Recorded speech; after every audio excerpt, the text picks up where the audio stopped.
Vaughn is led by Owen into a nook by an alcove next to a crane away from everyone's eyesight.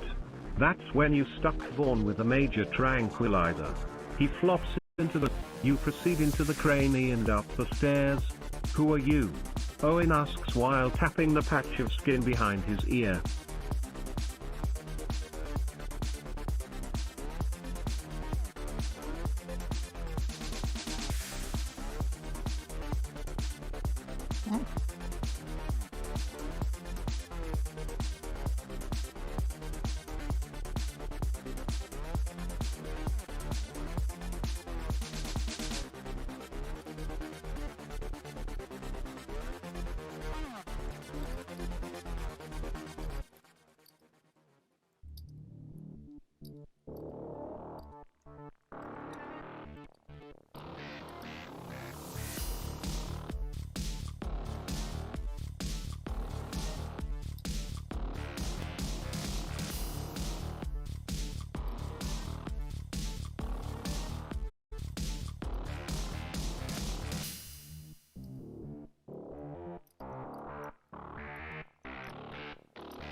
You arch your eyebrow, just the person you was looking for. You was about to go see your Oneirobrarian friend Lucien. He's a ways away. Many ways away. I'll pass, I have other plans today. What did you need from me? You say while raising your eyebrow at the odd question. Well, there's the Keeper of Dreams thing, Owen says, looking off to the side. Dreams are boring. They're repetitive. Go clean something else. What about nightmares? They're fun, you deadpan, leaning in to look into his eyes.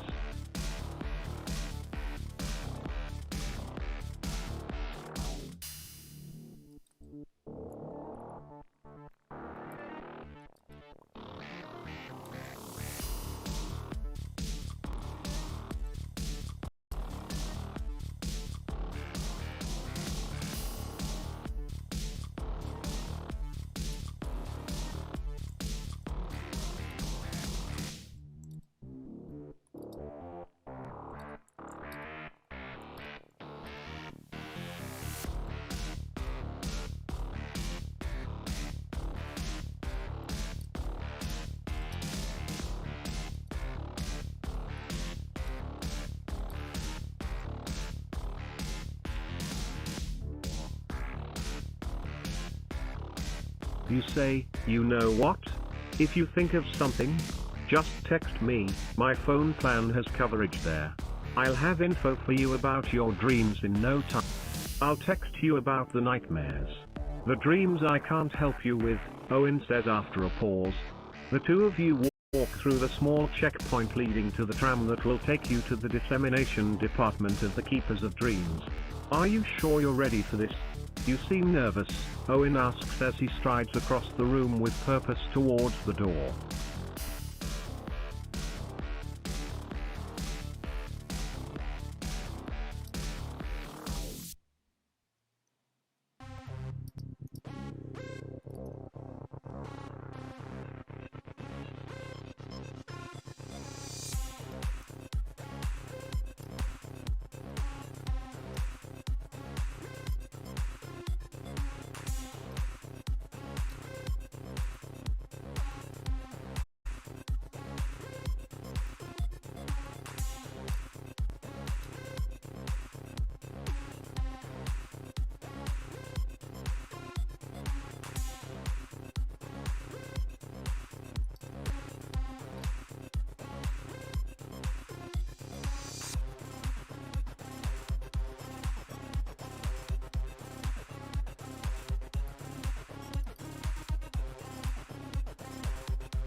You smile and say, oh that?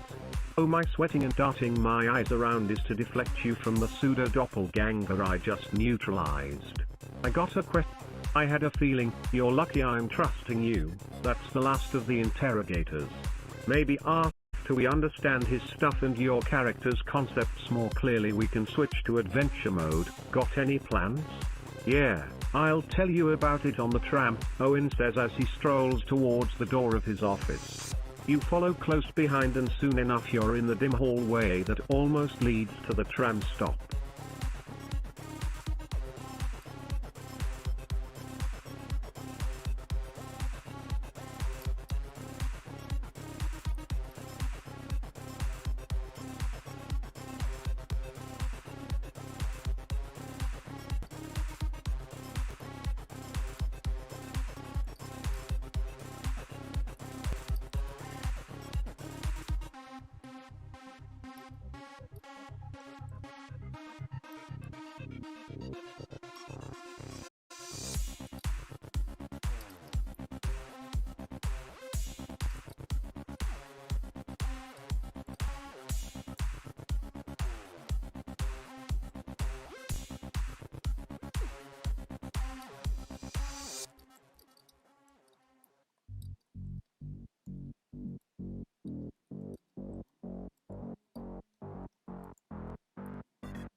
You delegate questioning of Vaughn to 12 of your tiniest and efficient.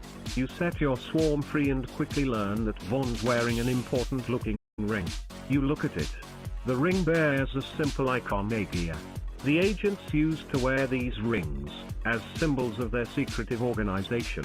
Now they've been repurposed as the passcode to a secret entrance into the dissemination department, if only to prevent just such infiltrators as yourself.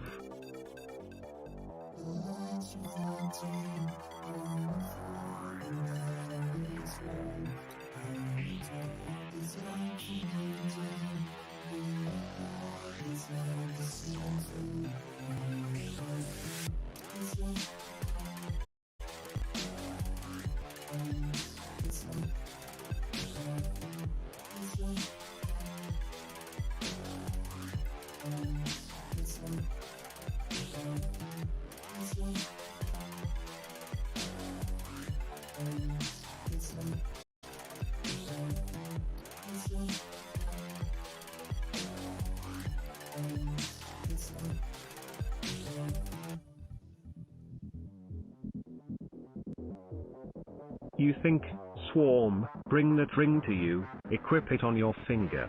And you say to yourself, geez, rings with insignias are about as tired as having your password be password. That should cover your back, you say to the other voices as 100 tiny voices swarm, scurry, buzz and fly back to your body. There's a tapping at your laptop and you open it to see the password for Zone 3. Good deal, speak out loud and type in the password.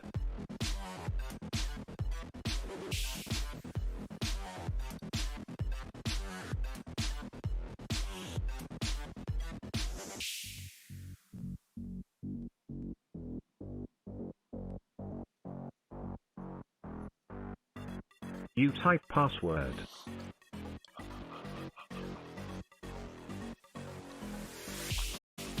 Welcome back, Ragnarok 1024.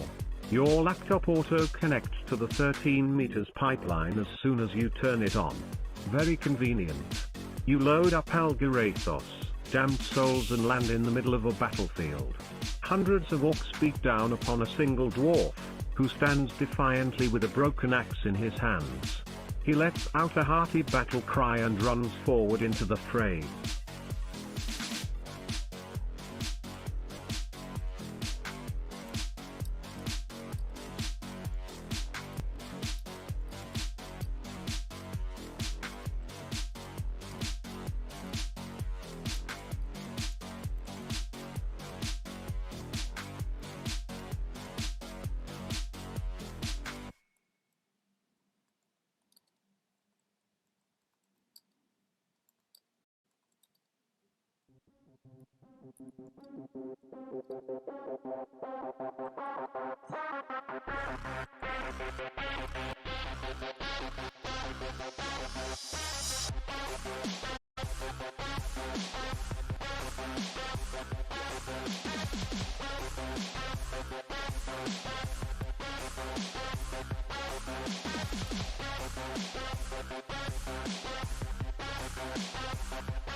You say, Eck, you have no time for these games, when you have your own game to deal with. Swarm, congrats, it's your day off, enjoy the damn. With a loud buzz, the ring in your pocket vibrates. It's the first Saturday of the month, Swarm's day off. With that last reminder, you exit out of your laptop and head into the bathroom. A long, hot shower feels great after a long night of work.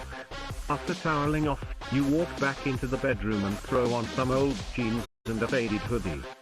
Closing your laptop, you grab it along with your identification card for the labs and head downstairs.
You pack for the trip to the dreaming.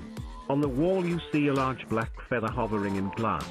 For its urgencies or just plain fun, the Dream Lord is not usually. A black feather, unlike a white one, is a positive omen. A friendly spirit has vested interest in you or your family. The Crow clan often gifts people with feathers, much like how the River tribe uses fish bones. In combination with the Dream Lord's message, you feel as if you know what kind of help he needs. You quickly pack for an overnight trip to the mountains where your old tribe holds ceremony. Today is the starter day, and there are 4 more days until the actual ceremony.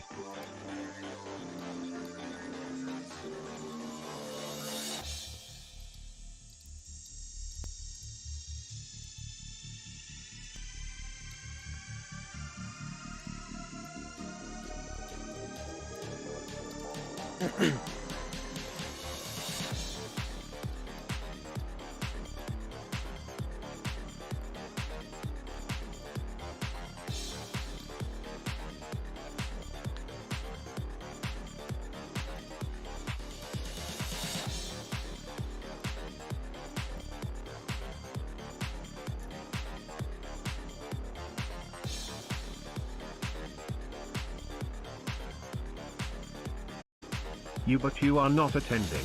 Can't even be there Your spirit fades as you drift into unconsciousness. You awaken somewhere else, on the side of the mountain, with the bitter taste of the feather still in your mouth. The air is noticeably colder and a foul smell fills your nostrils as your head begins to swim. Your stomach churns as you fall into a hopeless queasiness. You close your eyes and allow yourself to slip into a meditative trance to quell your nausea.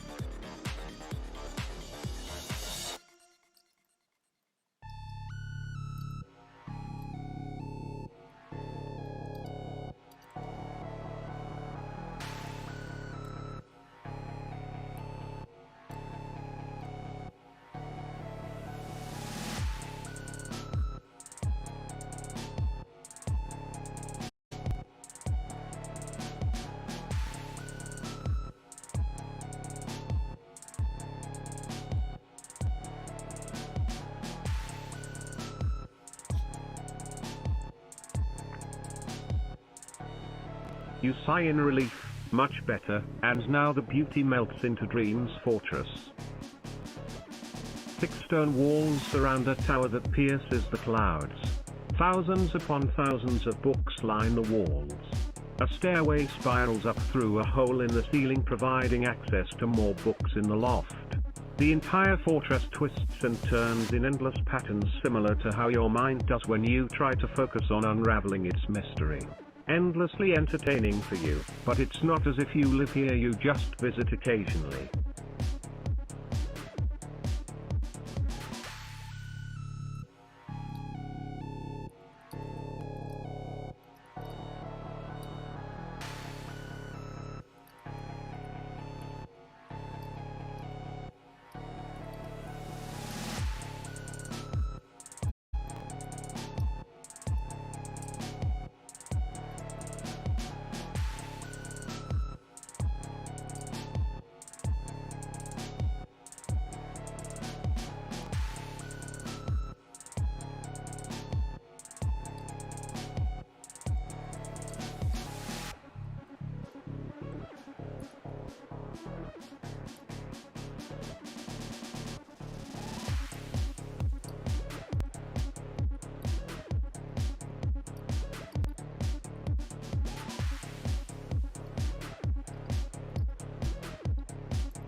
You love thumbing through all the books which have been dreamed up by the world's authors but left unwritten.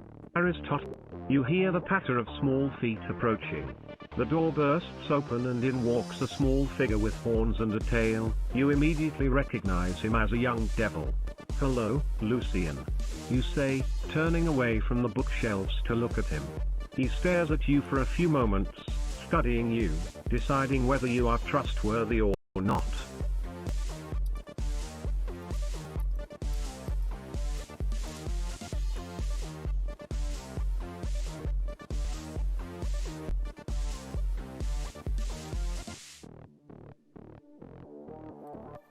You offer your hand for him to sniff.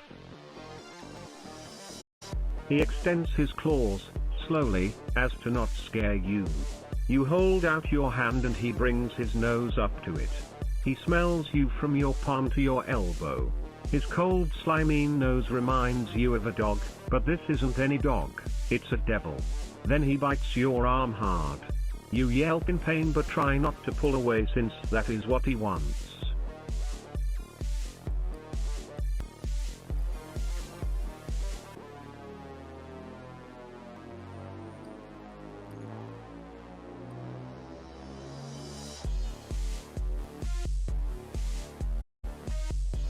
You grit through the pain. Great to see you two, pal.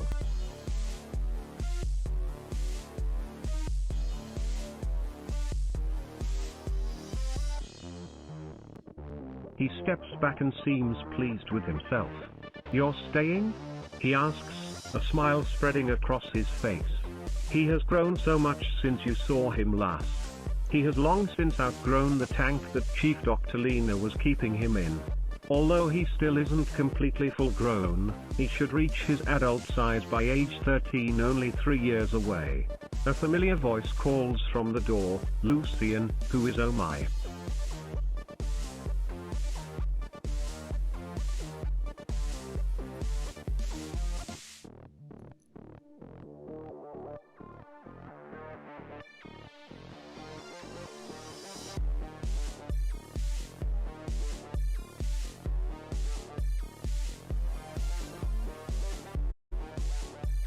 A woman with long red hair walks in wearing a white robe.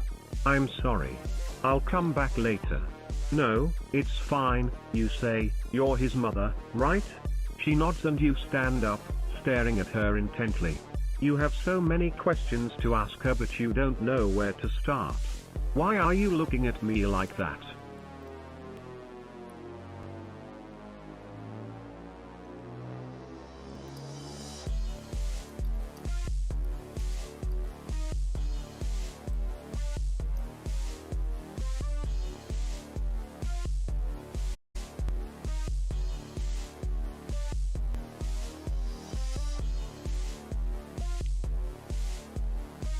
You say, just admiring the shape of your skull. Stop that, you're freaking me out. She backs up toward the door. This makes you laugh and she sighs exasperatedly before sitting down in one of the chairs you were sitting in earlier. I wanted to talk to you about your son. You explain, he's amazing, I know. He is, isn't he? She beams with pride. He's the most intelligent thing I have ever created.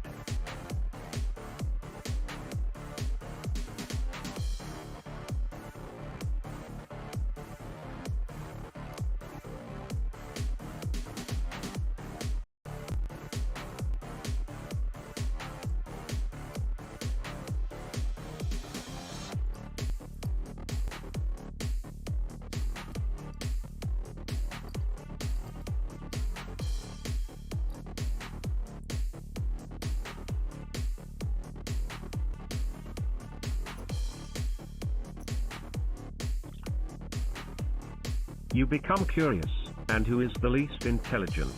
You don't have to say if they're around. You see this question puzzles her and she scratches her head. Well, she says, clearly struggling to think of an answer. It is at this point you realize you have hurt her feelings. This knowledge immediately fills you with guilt and you desperately try to think of a way out of this situation. You finally settle on spinning it into a positive light. Sorry for putting you on the spot like that, it's just me being nosy.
You offer her some pastries you just imagine.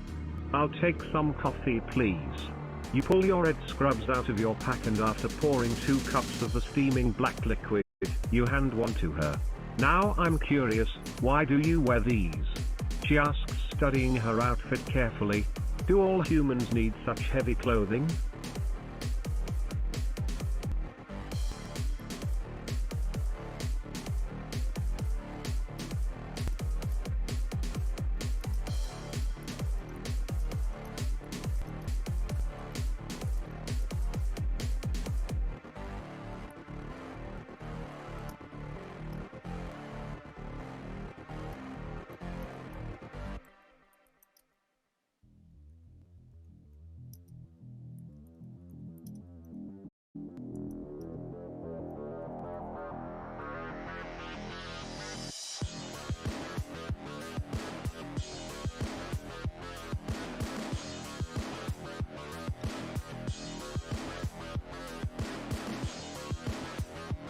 I'm just as baffled, but you think it's to do with the nature of the weather. You explain we have 4 very distinct and extreme seasons here, but really only half a year that is practical. The other half is either too cold to bear, or too hot to bear, so we all keep our personal items that help with it close at hand. Ah yes, I did notice how your breasts kept trying to peek out from under your shirt.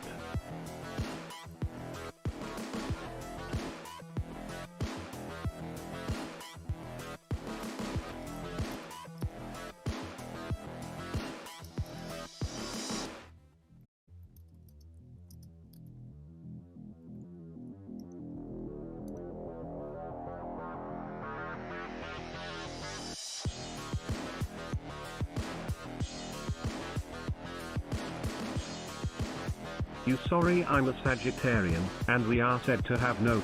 It's alright, yours are nice to look at. She takes a sip of her coffee and you notice her blush. Then, if you don't like the cold, why not live in sinkhole? Because that's where all the idiots who want to be miserable live. You reply and lean into the cool metal of the desktop, feeling it suck the heat out of your body soothingly.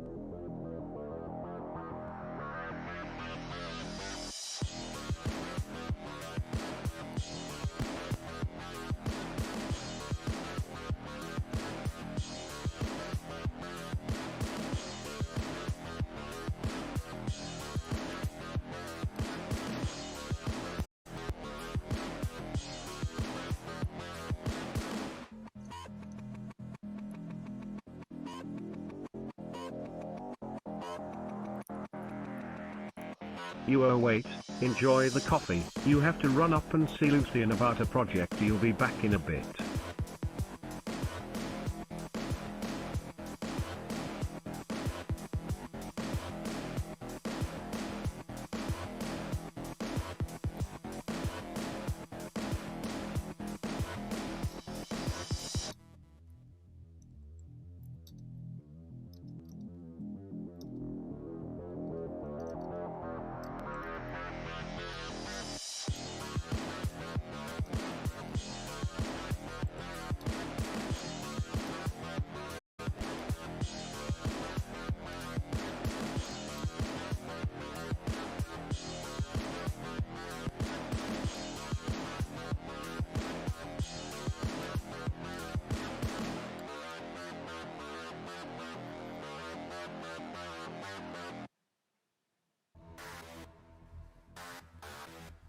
You Lucian. The reason you came, you have to tell it now, or else some part of the spirit of the time will cut a piece of you. No worries. I saw a man wearing white. Yes. That's it. And that wraps up this segment.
And you're on. Bathroom break, mate. I'm good. Here goes. The hall seems long today even with a DVD in hand, you have to get home. Finding your seat you plop down and start the movie. Right when the stud meets the sluts bulge the lights dim and the spotlight hits the stage. A man walks out in a lab coat, thick glasses, and wild grey hair. Pull over vomit.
Professor, have you heard? Last month a group of students partying near the grain towers got shut in accidentally.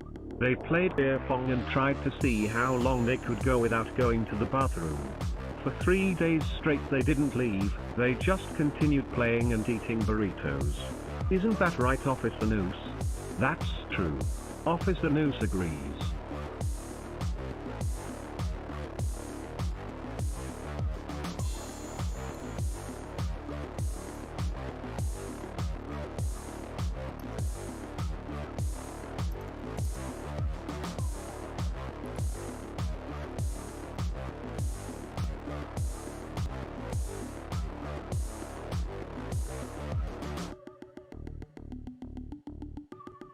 So how did they eventually come to evacuate the bowels?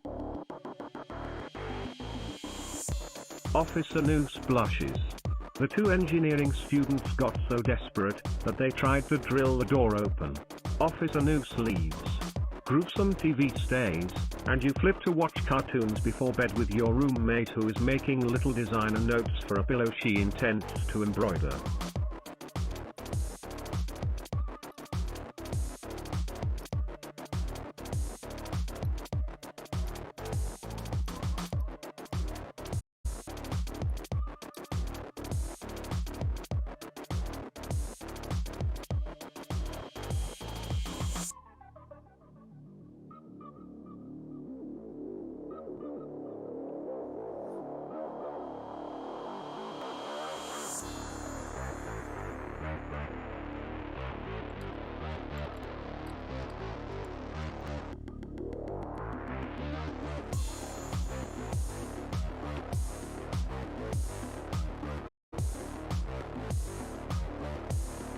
You wave all of that away.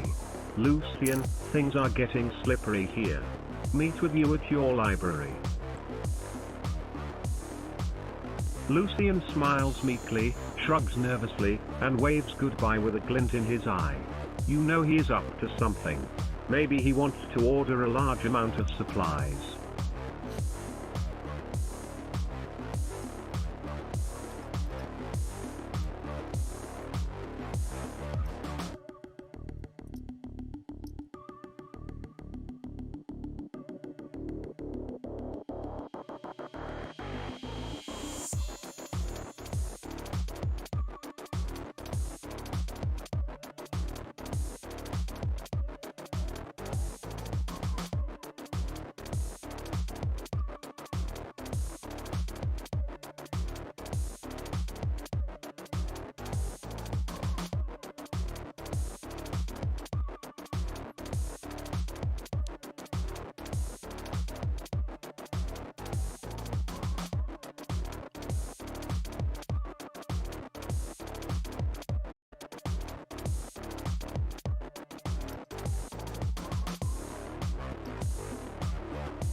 You ask Lucian to submit an order, for the price of helping him is to let him borrow some books for your client Owen to read.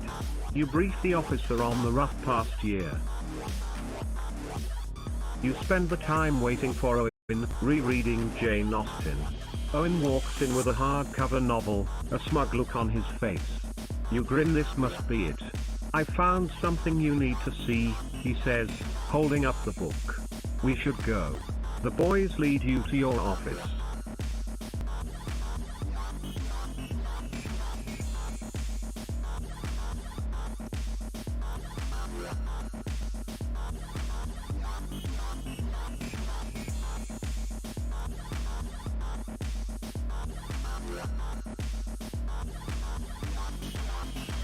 You say, "Hi boys.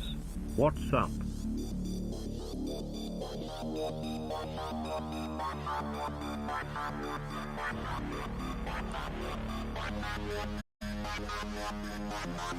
The two boys look at each other. Owen pulls out a cassette tape and presses play. Eerie, foreign music plays through the office speakers as holographic images takes form in the center of the room. You see pictures of seeds, and a strange-looking plant, like an upside-down mushroom with blue petals on top. Lucian speaks up, "This is Blue Dreamers, a new brand of marijuana being distributed around here." The images continue.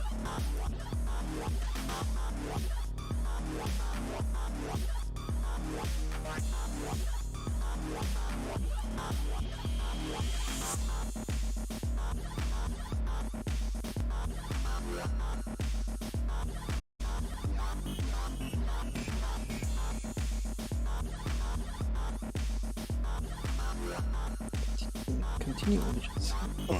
Continue.